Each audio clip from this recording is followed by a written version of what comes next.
I bring this up because Flair was not yet doing that with some of these matches that we're seeing him do for Watts. And as the legend has it, Joel Watts taped a 60-minute time limit draw that Flair had with Dick Murdoch that he told Dave Meltzer was the greatest match he'd ever seen in his entire life. But he accidentally left the tape in his car on a hot day.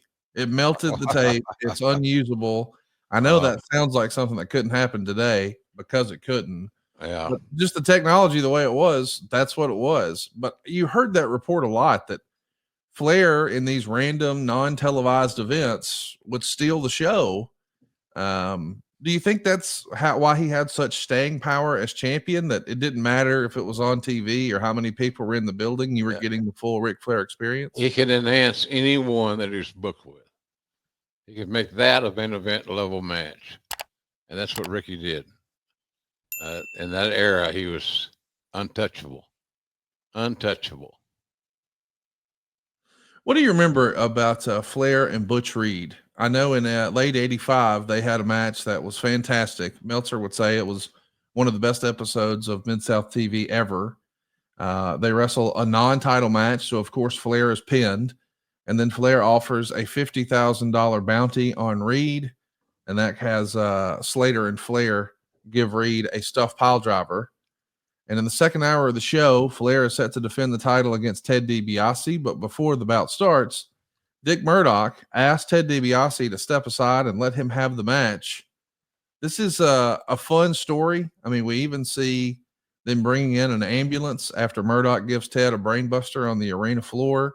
This is a big time angle. What do you remember of this one, Jim? Well, it was a big angle in the sense that it turned DiBiase pure babyface. That's right.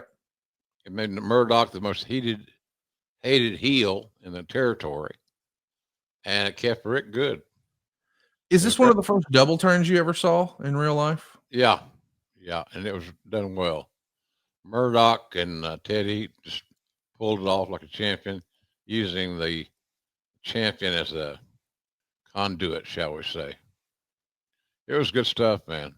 It gave you several ways to go booking wise: tags, no tags, single matches. Even DiBiase as a babyface looked good working with Flair.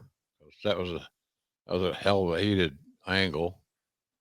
So it was good stuff, man. Cowboy had it. Cowboy was on the money, and because Rick liked being in the territory, going to New Orleans and Oklahoma City and all those places, especially New Orleans. It was a good. It worked out very timely for all the talents. And Cowboy had his plane; he could zip somebody down to Louisiana or wherever, Jacksonville. All these clubs could see Flair, and we wouldn't wear him out traveling.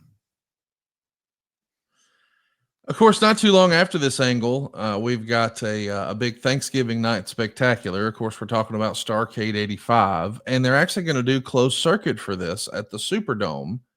And what's interesting about this is, or maybe it's not the Superdome, but I just know it was a closed circuit, and 16,000 fans are there to watch what's basically a miniature card from Mid South. There's only going to be a handful of matches, and then we're going to show the Crockett show on the big screen.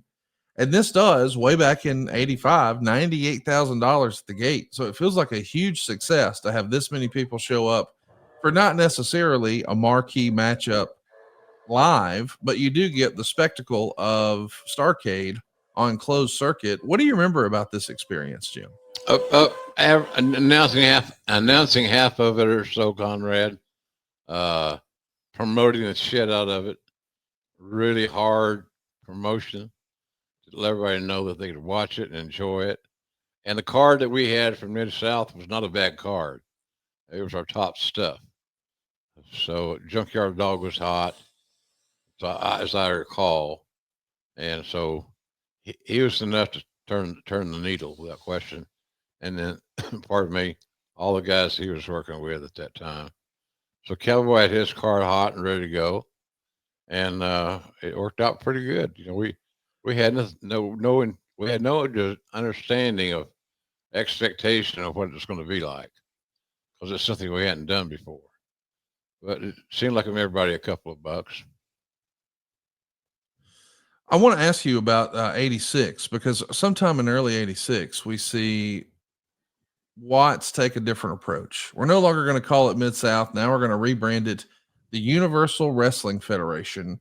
We're going to abandon television tapings at a studio style setting at the Irish McNeil's Boys Club in Shreveport. And instead, we're going to start doing arena shoots for our television, Right. Tulsa, and sometimes even Oklahoma City.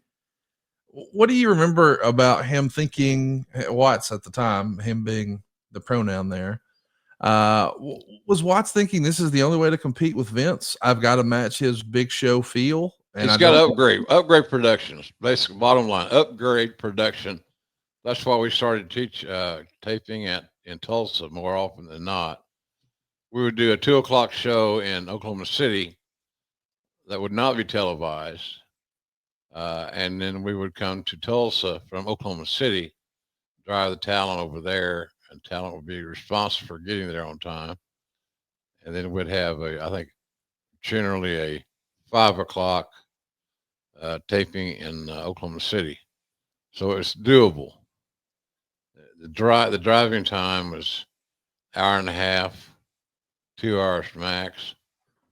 So everybody would converge on Tulsa, and that's where we'd produce television. I'm pretty excited to ask you about the Crockett Cup. I know that this is a super promotion that we're going to try to do between both what Watts is doing and what the Crockett's are doing. It's going down at the Superdome. It's called the first annual Jim Crockett Senior Memorial Cup. It's April 19th. And we are going to bring in stars from everywhere, not just Crockett and the UWF, but All Japan, Central States, International Wrestling in Montreal, the CWA in Memphis, Championship Wrestling from Florida, and Portland Wrestling. So it feels like, this is a super card. And I know this is a challenge whenever you've got co-promoters like this. How did Watts and Crockett sort of coexist during an event like this? They seem to coexist pretty well. I think that if you look at this thing, in a smart way, it was created to get Crockett's talent over and one or two of the Cowboys' talents over.